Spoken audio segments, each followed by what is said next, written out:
आज की कहानी है ननन जी। ये मायका है, कोई होटल नहीं जो जब मन किया आकर ठूस लिया। दोस्तों, अगर आपने चैनल को सब्सक्राइब नहीं किया हो तो कर लीजिए ताकि आपके पास पहुंचे हर नया वीडियो। माँ राहुल 10 दिनों के लिए काम के सिलसिले में बाहर जा रहे हैं तो मैं रहने के लिए आ रही हूँ। मीनू की आवाज़ में मायके जाने की अलग ही खुशी थी। माँ भी ये सुनकर बहुत खुश हुई, पर अगले ही पल कुछ सोचने लगी कि मीनू अभी 1 महीने पहले ही रह कर गई है। कहीं बहू प्रीति को ननन का आना बोझ न लगने लगे, कल को रिश्ते खराब हो जाए। क्या सोच रही हो माँ? तुम्हें अच्छा नहीं लग रहा क्या? अरे नहीं नहीं, बेटी का आना किसे बुरा लगता है। आप आजा तू। मंजू जी की एक बेटी और एक बेटा है। बेटी की शादी एक ही शहर में 2 साल पहले हुई थी। दामाद जी को काम के सिलसिले में बाहर जाना पड़ता है।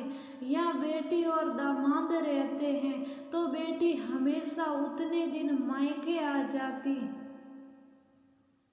सब लोग खुश हो जाते। मीनू के आने से घर में भी चहल पहल हो जाती थी और मंजू जी को भी साथ मिल जाता, क्योंकि पति और बेटा दुकान निकल जाते। अभी 2 महीने पहले बेटे की शादी प्रीति से हुई थी।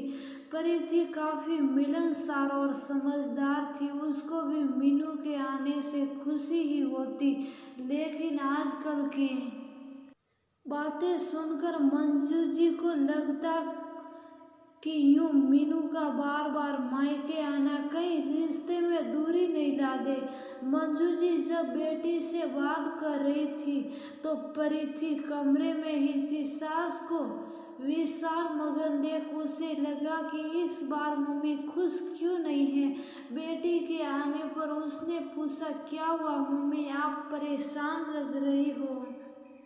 कब आ रही हैं दीदी? वो शाम तक आ जाएगी। कहते हुए मंजू जी बोली, बहू तुम्हें मेरी बेटी के आने से दिक्कत तो नहीं है? प्रीति बोली, मुझे क्यों दिक्कत होगी माँ जी, ये घर दीदी का भी है। वो जब शायद तब आए, और फिर दीदी तो खुद ही समझदार हैं।